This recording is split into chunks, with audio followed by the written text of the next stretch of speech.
근데 이중관계 피하는 거 당연히 아셔야 되죠. 그죠? 목사님하고 성도 간의 상담은 하지 않으셔야 돼요. 너무 잘 아시겠지만 그렇게 하면 이제 설교 말씀으로 등장이 될 수도 있어, 내 얘기가.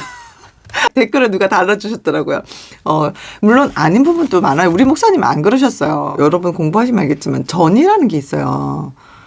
전이라는 거는 뭐 학자들마다 조금 말은 틀리긴 하지만 우리가 보편적으로 무슨 말, 어떤 게 전이냐면 어릴 때 굉장히 중요한 대상에게 경험되었던 그 정서가 현재 이 사람에게 점화가 되면서 불타오르는 거예요. 그게 사랑의 감정이 될 수도 있고 굉장히 뭔가 분노의 감정이 될 수도 있고 다양한 감정이 될 수도 있거든요. 근데 목사님들한테 그런 전이가 사실 흔히 일어나요. 저한테도 흔히 일어날 수 있어요. 왜냐면 저는 제가 영상을 막 이제 올리지만 그래서 댓글로 보면 자기 혼자 전이 올라와서 막 저한테 과도한 걸 요구하는 분들도 계시고 그러거든요. 그러니까 저는 1대1로 뭐 전혀 모르는 사람이잖아요. 그죠? 처음 만났는데도 혼자 친한 거야. 그러다 보니까 저희 어떤 말이나 저희 말투나 단어나 이런 것들을 또 가끔 사례로 드는 것들에 전이가 막 올라와가지고 너 지금 나 얘기하는 거야. 그럴 리가 없잖아요. 그럴 리가 없죠. 근데 그렇게끔 마음이 쏠리나 봐요. 이 전이의 메커니즘이 얼마나 그러니까 너무 마음을 힘들게 하는데 이거에 대한 이해가 많은 목사님들이 없으시다는 거예요. 자, 다음으로 이중관계 피하고 성적인 관계 우리 남자 선생님들은 특히 주의해야 되겠죠. 그죠? 저도 예전에 교육 분석을 봤는데 남자 선생님이셨어요. 키도 작고 그냥 아저씨였거든요.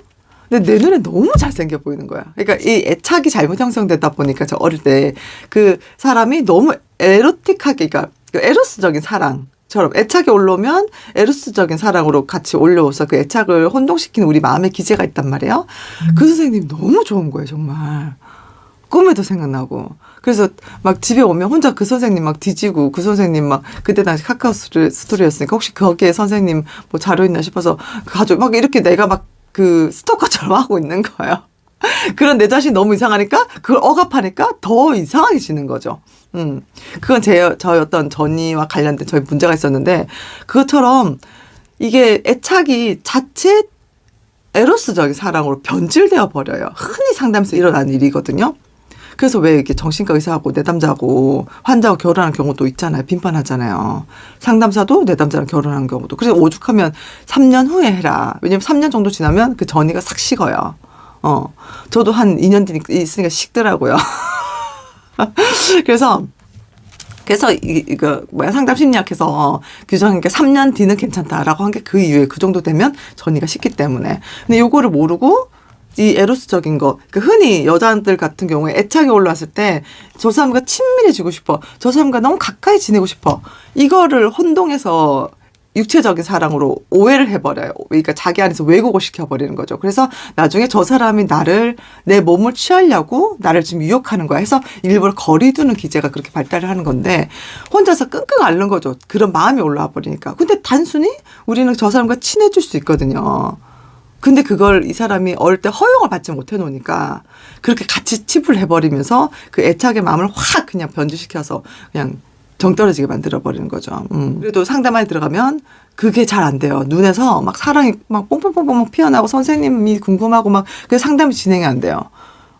그때 너무 강렬하니까 그 애착을 초기에 우리 본능적으로 엄마랑 애착을 형성하기 위해서 했던 그 기제다 보니까 이게 에로스적으로 바뀌면 얼마나 그게 정말 강력한 힘인지 몰라요.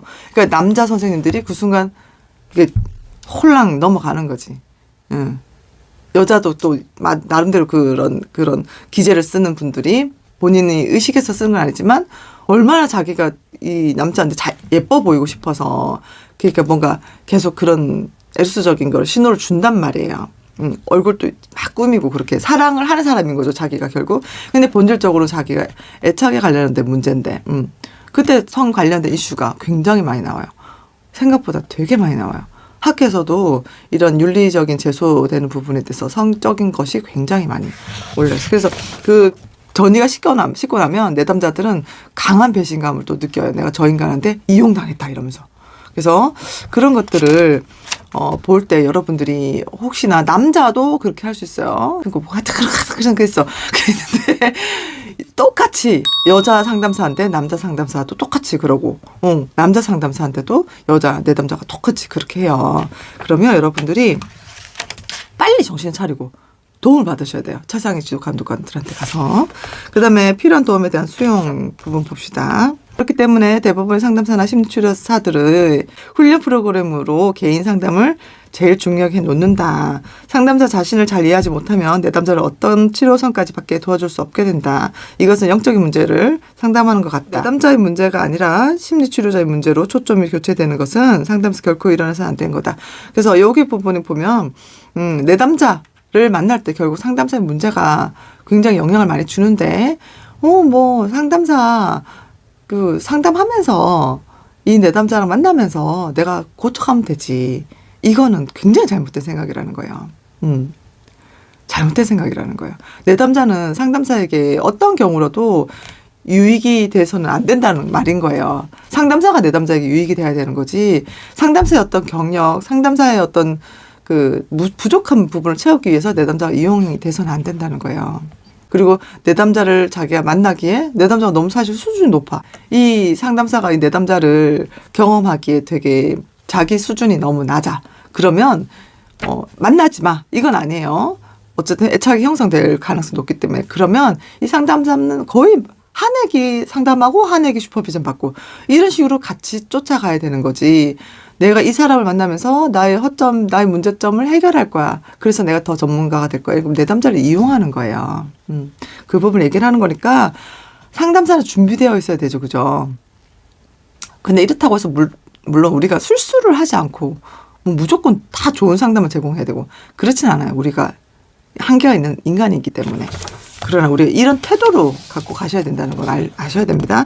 자, 이 부분을 중요하게 여기는 거는 여러분들이 지금 상담사, 초심 상담사이기도 하고, 물론, 중급 선생님도 계시지만, 이거를, 이게 너무너무 중요한 거기 때문에 누군가를 상담한다는 거는, 이런 윤리적인 의식이 있어야 된다는 걸 좀 짚고 가기 위해서예요.